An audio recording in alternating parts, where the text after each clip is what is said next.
Welcome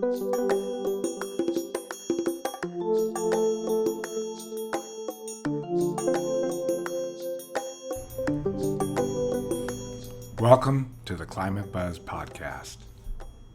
The Climate Buzz is hosted and produced by Dr. Bob Hanna, Walker Sproul, and Brad Rouse. Each week we share with you the people, the science, the stories, the challenges, and the solutions of the climate crisis.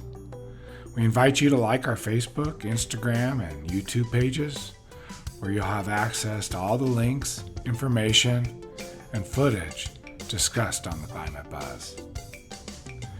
The Climate Buzz is produced by Asheville FM, a nonprofit, volunteer-driven community radio station based in Asheville, North Carolina. Asheville FM is dedicated to producing diverse and eclectic programming that inspires our listeners to build connections across our communities and to discover new music and ideas. The Climate Buzz airs live on Mondays, 9 to 10 a.m. Eastern Standard Time, and can be heard locally on 103.3 FM and streamed and archived at www.ashevillefm.org. Today's guest on the Climate Buzz podcast is Mary Crowe, an Eastern Band of Cherokee elder and the newly appointed Just Transition organizer for the Indigenous Environmental Network. This episode of the Climate Buzz first aired on Asheville FM on September 26, 2022. Enjoy. Well, good morning, everybody. How are we doing? Good morning. Thanks so much for being here this morning, starting our day off right with those California vibes. Yeah, I wonder, Brad, did we pick you up on the digital phone? Do we have you there? So where'd he go? Did he bail on us? We're going to keep working on that. Now, he says he's on the line here. So how does that work? I don't know. That's what we get with technology right now during a good old Mercury retrograde. Okay, well, the show must go on, Yes. and we'll see what we can do there. But luckily, we have somebody in the studio with us today. We do, and so excited to welcome Cherokee Elder Mary Crowe, who has just been given the title of Just Transition Coordinator for the Indigenous Environmental Network, and so happy, Mary, to have you on the Climate Buzz today. Thank you for having me. So we, as usual, are going to go ahead and get started with our climate on the radar this week. So I'm going to go ahead and jump in while we try to get Brad on the line again. And so I'm going to give a quick update on, I don't know how much people have noticed about droughts going on everywhere. But one of the ones that I've been following is this catastrophic drought in northern Mexico. And the reservoirs over the past 7 years have been depleted to nothing for the people who rely on this water. And we know that a lot of the water has already been stolen before it even makes it down to Mexico. So by different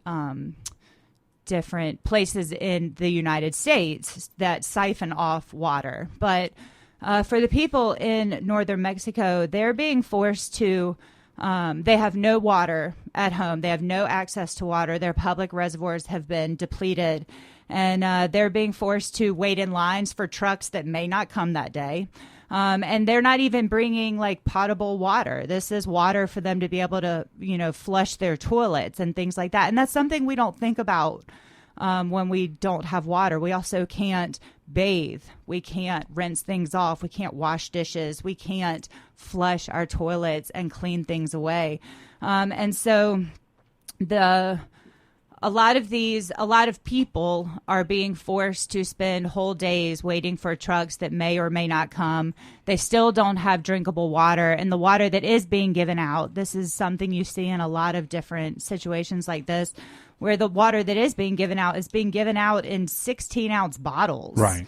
It's like 2 cases of water when what they really need are gallons of water for their families. 2.5 gallons, 5 gallons, a whole, actually a reservoir of clean water would be better. But what is really standing out to me is that some pretty big corporations have been producing their beverages down there, like Coca-Cola, Heineken, and some other soda companies down there.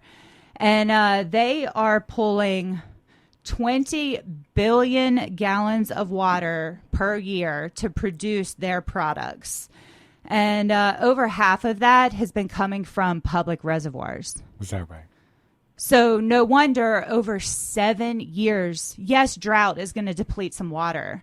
But when we really look at drought, there's a tagline to this, and it's not drought, it's plunder. And so if you are interested in learning more about this, do look up what's going on in New Mexico. There's a good article in The Guardian about it. Wonderful. All right. Yeah. Not wonderful in the sense that it's happening, but good that we can learn about it. Well, that we can learn that, there are things we can do now to stop these corporations where we are and support the people who have been stolen from. Like, how do we look past these donations that these corporations are making of bottled water that they literally stole from people? And then they're turning around and selling it at astronomical prices. The cost of a bottle of water has gone up 3 times in northern Mexico. So this is an attack on poor people. This is an attack on people because not only did they steal it, but now they're trying to sell it back at a profit. All right. Well, on my radar is a story that came out this Saturday, and I thought that.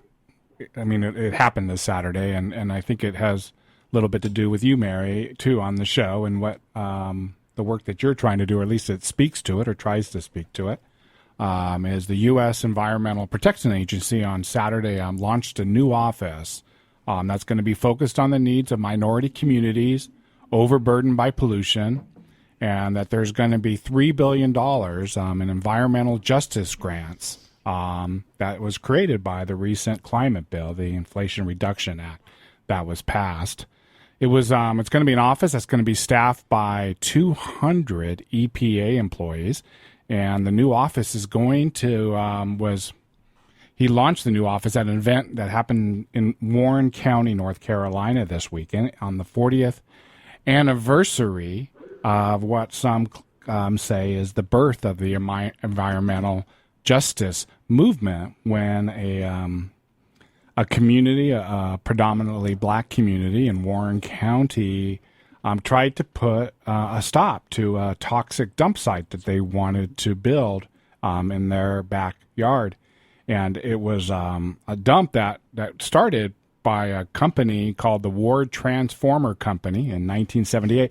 And instead of doing what you're supposed to do to dump this waste, they thought it'd just be cheaper and easier to drop it on the side of the road and in the middle of the night, and ended up, terribly carcinogenic, toxic material that lined the highways of this county for over 250 miles. So they wanted to clean up, or at least attempt to clean up, all that toxic waste and put it in this dump site. And unfortunately, they weren't successful, actually, in this story of Warren County, of actually stopping the dump. But they did use a lot of the tactics that we see in modern day activist movements, where there's one iconic photo that was taken of community members lying down in the middle of the highway, and behind them you can see these dump trucks that are carrying the toxic waste, wanting to get by them.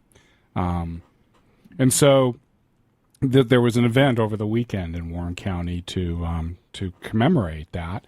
And this is where this mention of the $3 billion fund for this that Biden says is important to protecting poor and minority communities from industrial pollution as one of his top priorities, and he pledged that 40% of federal clean energy investments will be channeled to this cause. and what they think overall this legislation will unleash a $60 billion investment in environmental justice across the government. So jump in there, huh? How's that for you, Mary? You know, as you hear that story, what does that kind of bring for you? Well, first, I'd like to thank you, Bob and Walker, for letting me be with you this morning here on the Climate Buzz.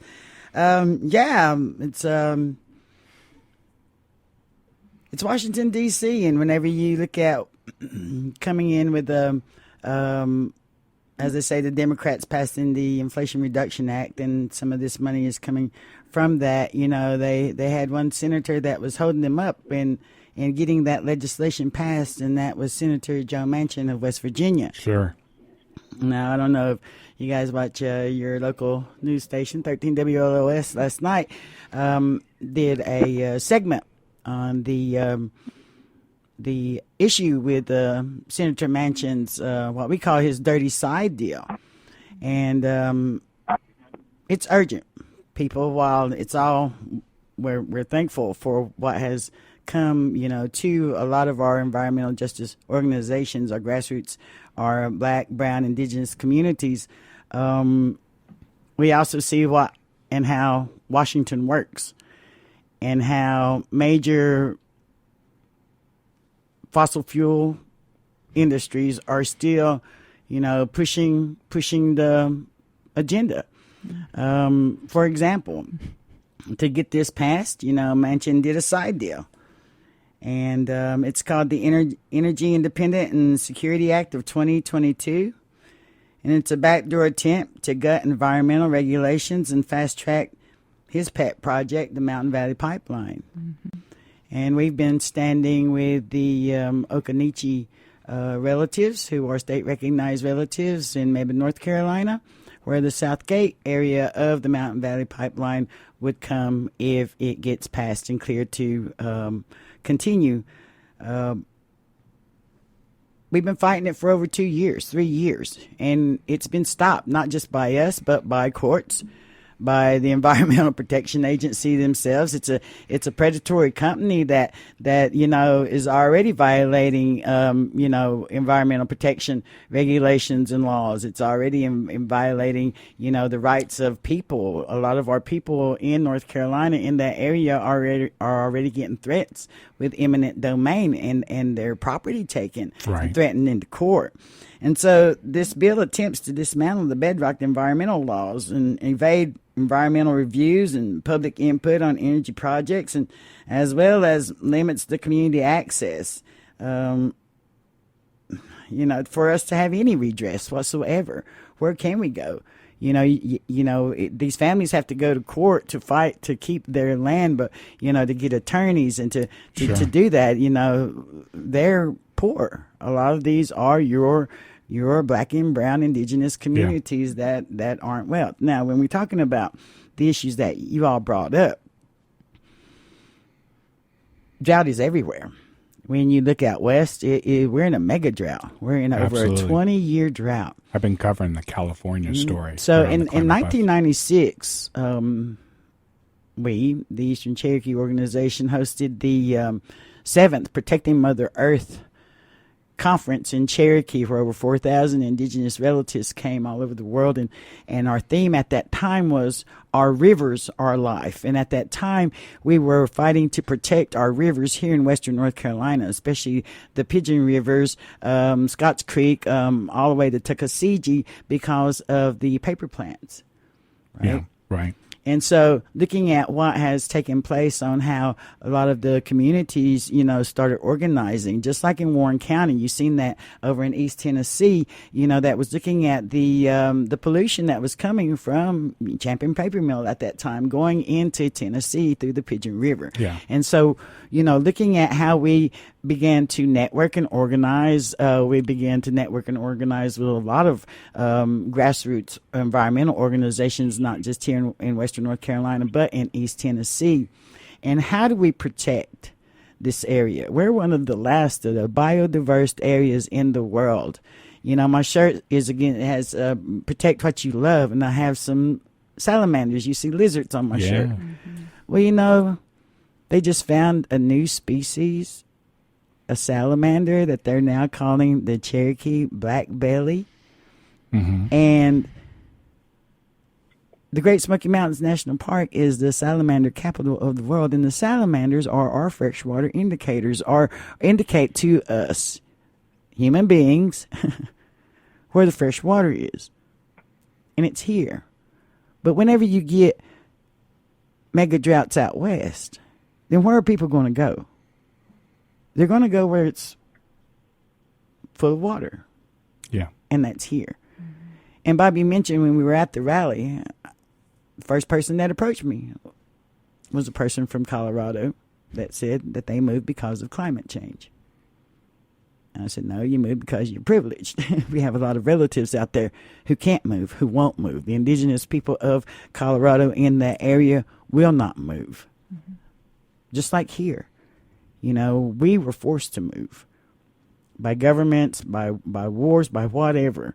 You know, to see where we're at here today in 2022, what is it that we are going to do together? Because we all live here. We have to have that mutual respect and understanding of what it is that we are. We are privileged.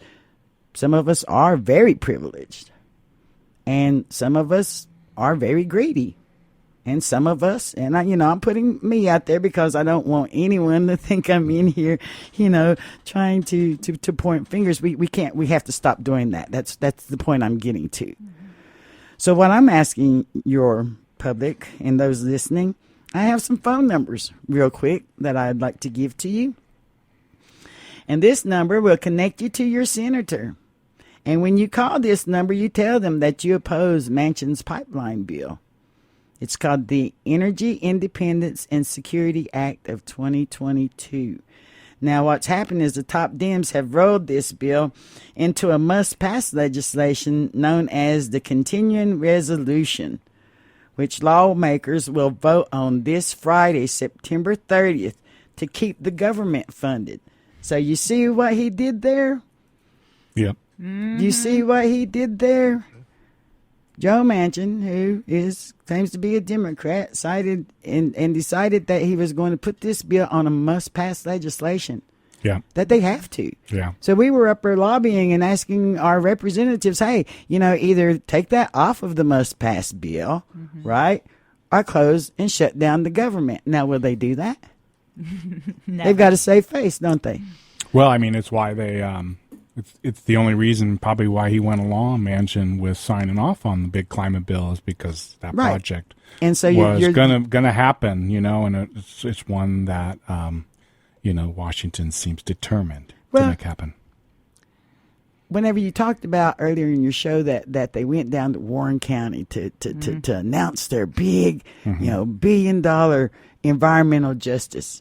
Yeah. And then we see this happening. What's going to happen to the Appalachian Mountains? What is going to happen to our beautiful mountain region area? These things will leak. It's not if, it's when and will. So we're asking folks if they would call these numbers. And I'm going to give you some phone numbers. And this number, like I said, will connect you to your senator. And the phone number is 888 997 5380. And this number will connect you to your Congress representatives. And the number is 917 791 2257. And we're also asking you to call the Democratic Party leaders. And here's Senator Chuck Schumer's number, area code 202-224-6542. And this is Congress Representative Nancy Pelosi, 202-225-4965.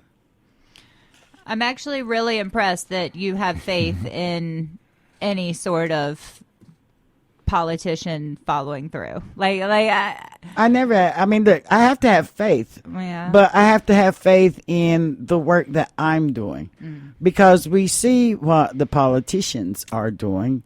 When we were there, we spoke with Representative Virginia Fox from Rockingham County. We spoke with her staff member, not her directly. Mm-hmm. And he was very condescending and asked us, well, how did you get up here? Is that right? Yeah. And one of our relatives said, if you're asking the indigenous community if we would put those cars down and pick up our horses and walk again, we would do it in a heartbeat, but you won't let us.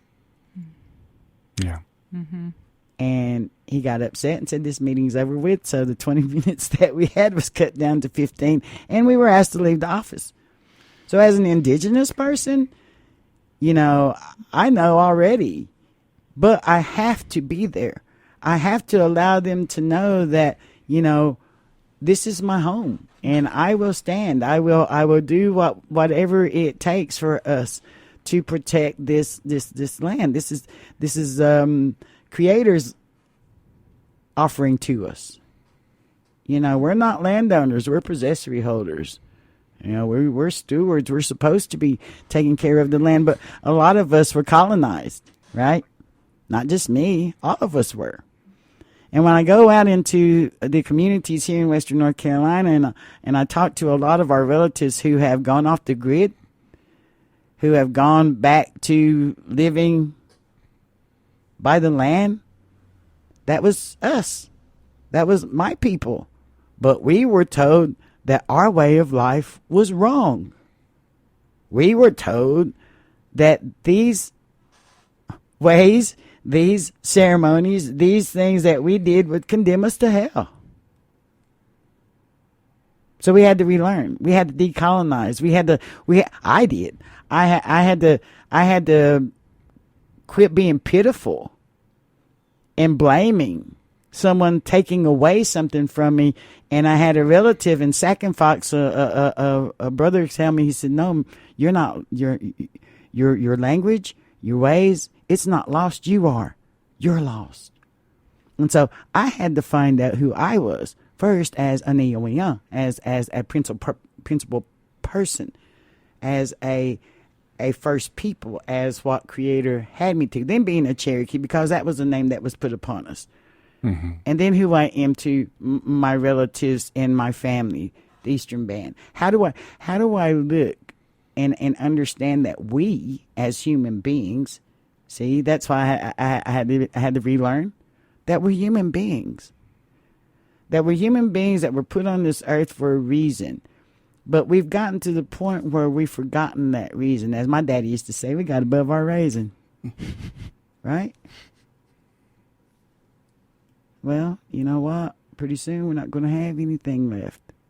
30 years, that's what your scientists are saying, right? Mm-hmm. Yeah. So I have to have faith in my people. I have to have faith in my Creator. And I have faith in my relatives and my neighbors that we're all going to come together and work together. You know, call these people. I need you to call them. I can't do it, right? Call them. If you're not registered to vote, understand the importance of vote. Listening from an indigenous person, you know, understand that process, understand that privilege and that right that was afforded to us. And, you know, and my dad says, you know, if you don't vote, you can't bitch. That's what my dad would say. He was a World War II 100% disabled American veteran of the Navy, USS Navy.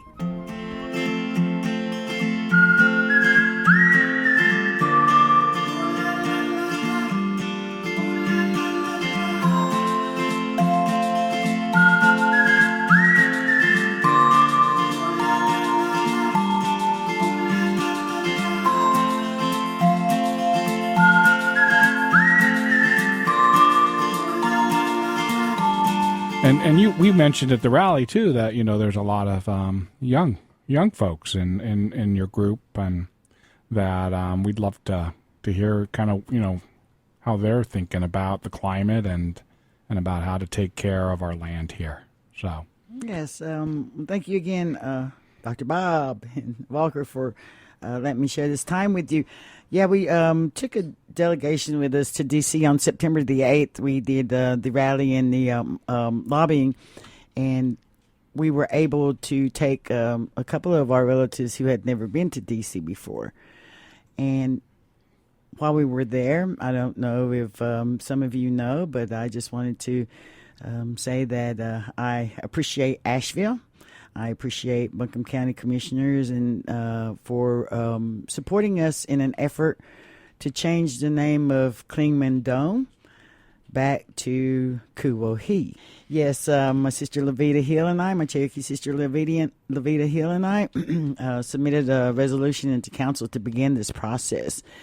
And we went first to our Cherokee language speakers. We went to our elders' councils there and talked to them about getting clarity because, of course, when we first brought out the word Kuwahi, that was made reference to James Mooney, who was one of several of non-native white men that came into our community and learned a lot of our traditions and ways.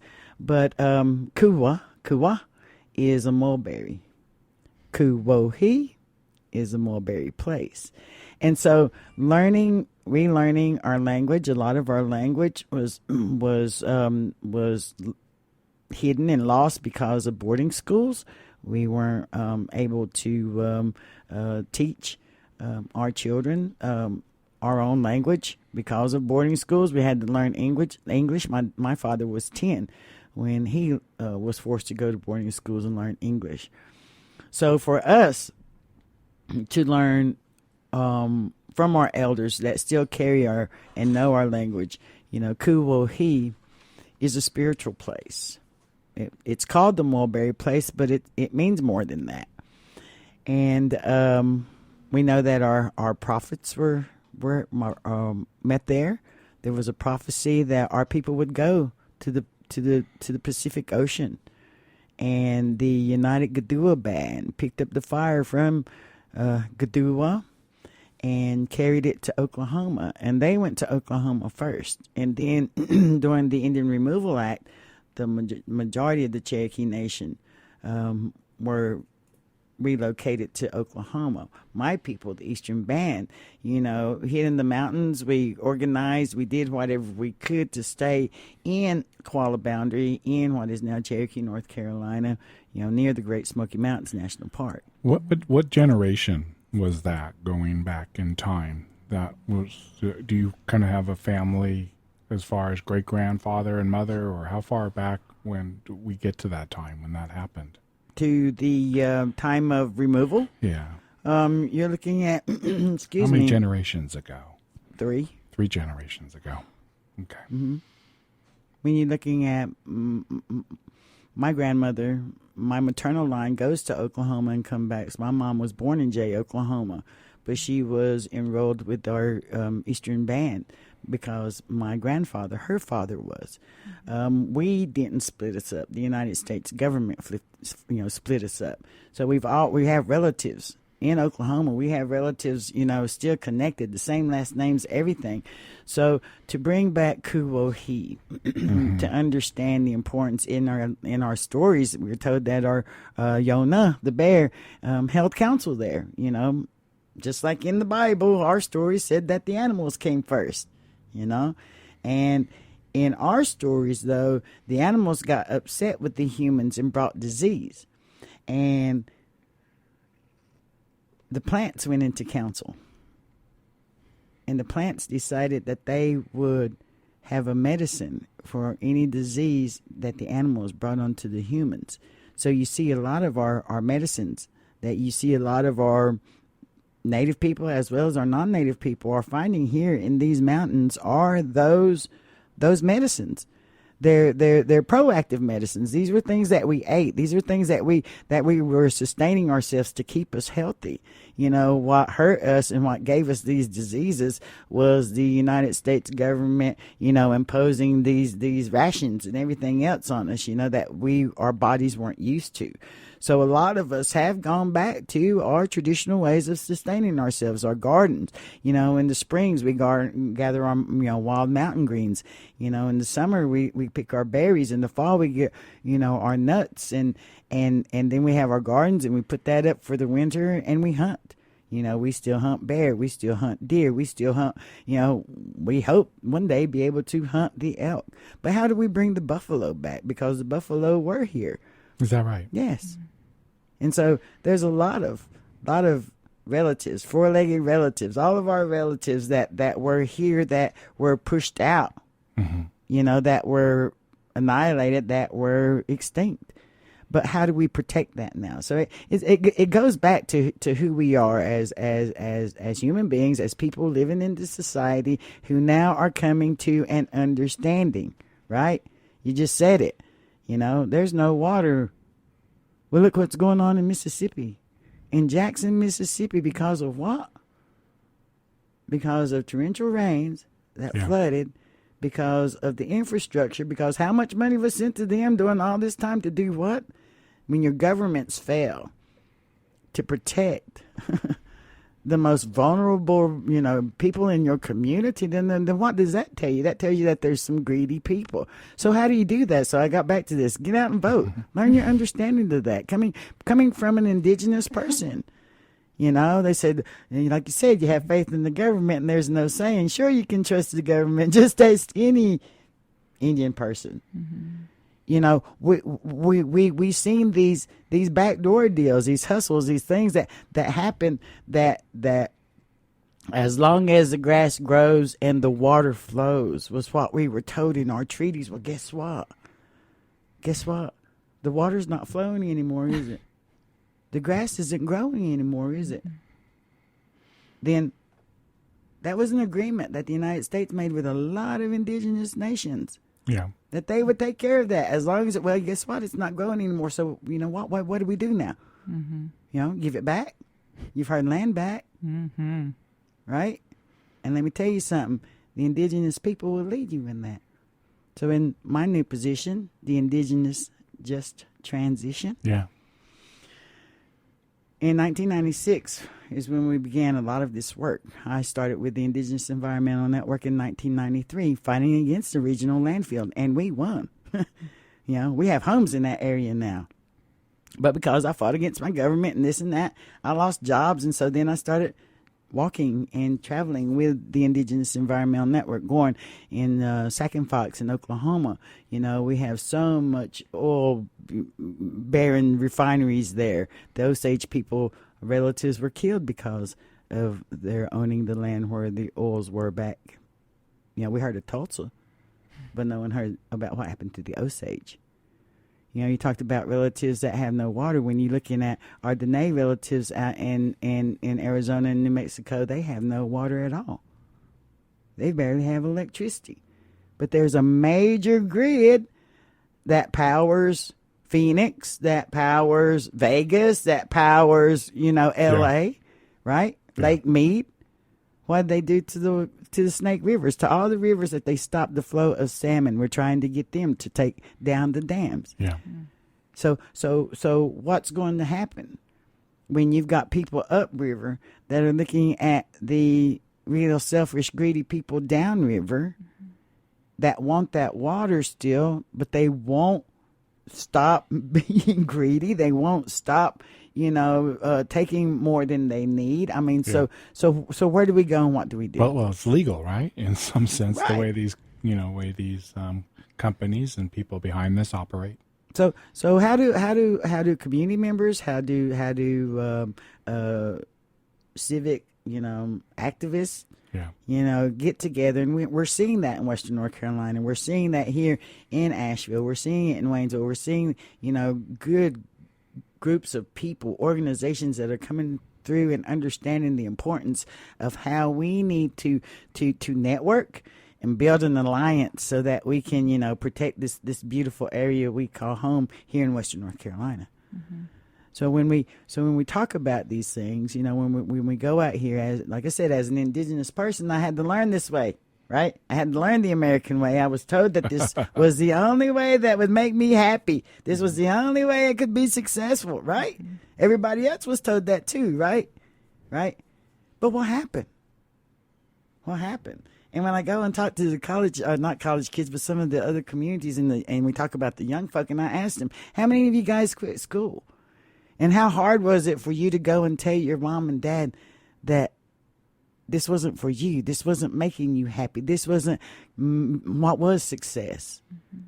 How do we measure success? You know, my daddy used to say he measured success by waking up every morning. He was successful, right? By just waking up every morning.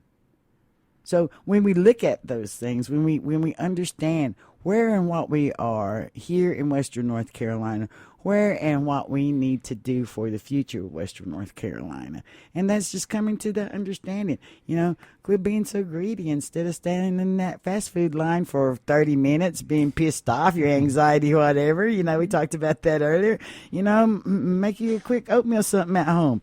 You know, do something at home and spend that time, you know, learning how to ease your way into a better day. Mm-hmm. Yeah, it seems one of the things that comes to me as you share, it's, you know, it feels like, you know, to me, right, we all need to be part of this. We all need to, you know, be involved in protecting and conserving and improving, you know, our communities here and the land that we live on. And it seems so easy for us all, like you say, to get caught up in the modern trappings of leisure and even the busyness of work and life, you know, to lose track of what's going on in our mountains and what the issues are. And we do have a lot of great organizations here, but we have to tap into those organizations and understand, you know, what are the issues and what are the people, you know, what do we need to be concerned about? What do we need to speak up about? Because it feels like, you know, it's you know, if we were all doing that, you know, what a difference that could make. Mm-hmm. You know, when there's large numbers turning up to say, no way, you know, we don't want this in our community. We don't want to treat the land this way. Or we want to help these people. But it's hard to get people motivated and to take time out of their lives to fight these issues, to make those phone calls, to even vote. Usually because they're not being directly impacted by these issues. Thank you. Exactly. Yeah. That's one way to say it. So there's no real urgency for them because it's not impacting them. Right. And then when it does impact them, and like I said, when going back to the person that I met at the rally that said that they left because of climate change, Colorado, that's over, 1,500 miles, isn't it? Mm-hmm. To come here. Mm-hmm. Like I said, she was privileged enough to be able to pick up and move now. Yeah. But what about a lot of our relatives out there who aren't privileged to do that? Mm-hmm. And what the heck are you going to do now that you're here? Right. Continue to live the way that you did in Colorado? Usually. Right. Mm-hmm. Until we do what? You know, call them out on it. I mean, she got her feelings hurt. I shouldn't say she. That person got their feelings hurt. Mm-hmm. You know, because when I look at what happened in the last 3 years since 2020, what happened in 2020, we had COVID, and what was that? That was a disease, right? Mm-hmm. That came from where, right? It's animal disease. Mm-hmm. We can debate. Mm-hmm. Was it human disease or was it animal disease? Nonetheless, it was disease that was sent that shut down the world. Mm-hmm. And what happened when the world shut down? And did you see NASA's image of China? I know. Yeah. Right? How beautiful was that? What did Creator do? See, whenever I sit here and think that Creator ain't strong enough, look what he's doing right now. Mm-hmm. The devastations, because why? Why? Because human beings and people will not recognize what we need to do to protect this land, ourselves, and everything. I'm not a preacher. I'm just a teacher. I'm not a theorist. I'm just someone that sees and recognizes what the heck happened. When all the people were shut up in their homes because of this disease, who came out? The animals did, didn't they? Nature. Mm-hmm. Right? Yeah. When all of us stupid people were holed up in our houses. We got out of the way. Right. And we seen Smoky Toms. Have you ever seen a Smoky Tom? Mm-hmm. It's a white turkey. It's indigenous to this area. But you can't see it out there. You know why? Because it's camouflage. But Smoky Tom was walking up the streets of Cherokee. When we see these things, right? That allowed me to know all my stories that I was told about the animals and the plants and creator, and we as human beings better be recognizing what's going on, then see, that's what 2020 showed us. And it didn't affect everybody. And so what was important then when COVID hit to the people who couldn't do anything? Huh? Didn't we learn? Mm-hmm. And at that time, even when we were shut down, it closed everybody down. But who did it help? Creator helped the environment. Creator gave us at least, I would say, 5 years of that 1 year that he cleared up China in this area. Probably gave us 5 years of, for real, if you really look at it in that way. That's what I do. Because like I said, we're not guaranteed tomorrow. We as human beings, we even take that for granted, right? Yeah. Mm-hmm. Right? And I had to get that teaching and that understanding. Mm-hmm. And I had to learn. I had to relearn. Mm-hmm. I had to unlearn. Most important, unlearn what you've been taught and forced upon you. Right. All of us. And all of us, right. Right. The system. Right. Mm-hmm. Yeah.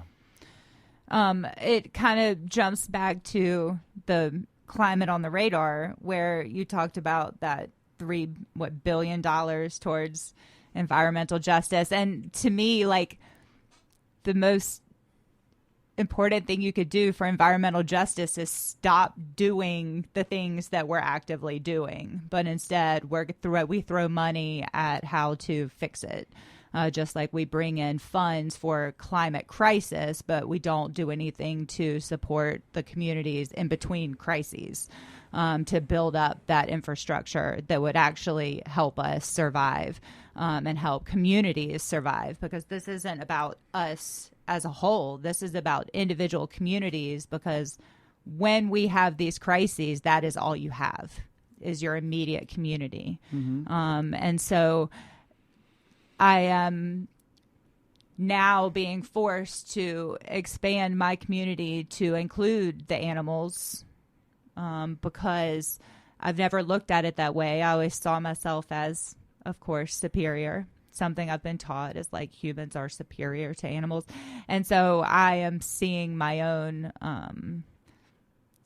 teachings, what I've been taught, and how it is not serving me, because I do a lot of things that are not green. I do a lot of things that I could do better, and that I allow myself to maybe ignore or push to the side. But that's not fair to anybody else. That's being greedy. Mm-hmm. And I'm just calling myself out here. I appreciate that recognition. And it's okay. And thank you for recognizing. And now, we'll help you with some tools on what it is now that you can do to fill in those areas that you thought you needed. See, a lot of times we go out for these things because we feel a need for something, right? We feel like we need to get up early in the morning and do these things like we talked about. And I said, no, instead of sitting in there, go and make you a little bit of oatmeal, butter toast, something that, do you need that greasy time in the fast food line? Mm-hmm. And what happened to that? Did you grow up with parents who cooked you breakfast? But now we have a lot of, single parents who don't have that luxury. We have a lot of kids who are falling through the cracks because they don't get breakfast. They don't, if they go to school, that's the only meal that they have. How do we create farm to table? How do we look at mutual aid at what happened here during COVID? How do we continue to look at that? Because like I said, honestly, COVID's not over. Mm-mm. No. Honestly, things that have been taught to us, again, we forget as quickly as it's gone. And just like you said, until it affects us or smacks us upside the head. Mm-hmm. Right? Yes. Yeah. Mm-hmm. Upside the head, like literally. Right. But just isn't, again, $3 billion and $60 billion over that. Communities themselves can write grants to get money to fund the projects they want to do in their community. You're already putting the onus on the people who are on the ground doing the work. But they want the money. They need the money to do the work. They also now need grant writers. Yeah. Well, I mean, but that's what organizations learn how to do. I mean, that's a nonprofit. You have Right. a nonprofit. You write grants to get money to fund what you want to do, and we just have this announcement. At least that there's money. That's at least it's on the radar. It's got to, be a step in a right it's direction. kind of like us, funding arms to Afghanistan, but in the back door doing something else. Honestly, well, it's Okay, both, right? Because there's funding that, yeah, and then there's this bill that has all kinds of, not billions so good of dollars projects to either. go to grassroots organizations that are fighting, but then they turn around and do a backdoor deal, Right. Right? To what? So that these to undermine those so exact that we same could organizations. sit there, to sit there, and then they're still going to have to fight some more for how long? Right. And And once it's destroyed, it's gone. Them cutting Right. down our forests here in North Carolina to turn them into wood pellets to burn them because now we don't have to get coal. That is not a solution. That is a capitalistic way to take one thing and burn it instead of another. And that's going to destroy our forests here. Right. And when you look at these things in a manner of kind of like a football game. 1 minute, yay, and then there's darn. We've seen that this past weekend and some of them, right? Mm-hmm. But those of us with moccasins on the ground, with boots on the ground, with those of us that are on the ground, that are constantly, going into communities to help them understand this process, right? Your process, the United States process, this process that we were told that was the way to be in the American dream and say your anthem and do all this, right? So how do we now learn that? And a lot of indigenous people have learned that. We even did that in Native Votes 2020, where we got our 1% of the population in the United States to get out and vote, which helped President Joe Biden win the 2020 election, turned a lot of the 9 key states blue. To look at, who we are as indigenous people. We ask our relatives, we ask our neighbors to have some consideration and some respect to the land that you're on. When we hear land back, or someone say we're on stolen land, I say, well, if you know it's stolen, give it back. We know that's not going to happen. So what we want you to do is recognize where you're at. Understand where you're at. But see how we as indigenous, as Cherokee people protected this land, how we sustained ourselves from us. And let us lead you in this indigenous just transition of environmental justice. Thank you. Thanks. So Mary, where can people find you on the internet, or if they want to, like you say, learn more about the work you're doing? Well, I would first tell them to go to the Indigenous Environmental website. It's called ienearth.org. You'll be seeing a lot of work that we do on the indigenous principles of just transition. You'll see a lot of the actions that we're doing all over Indian country, not just in Indian country, but in Washington, D.C. and the state capitals. We were in Minnesota last year, fighting against pipeline number 3, Enbridge 3 pipeline. Mm-hmm. So, these are some of the things that you can find on the Indigenous Environmental Network. Me personally, I'm on Facebook, I'm on Instagram, Mary Crowe on Facebook, Missy Colgun on Instagram. We haven't learned the Twitter and stuff yet, but we're getting there.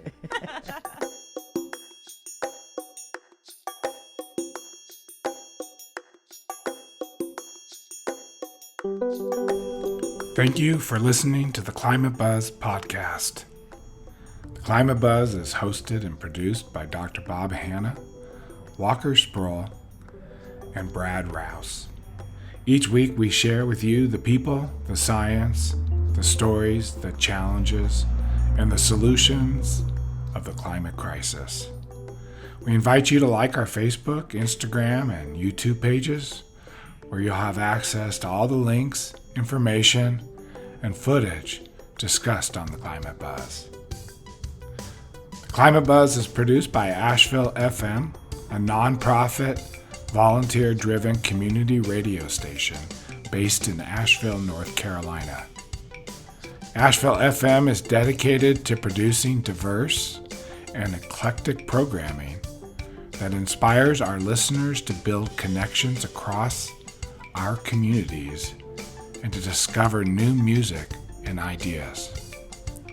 The Climate Buzz airs live on Mondays, 9 to 10 a.m. Eastern Standard Time, and can be heard locally on 103.3 FM and streamed and archived at www.ashevillefm.org.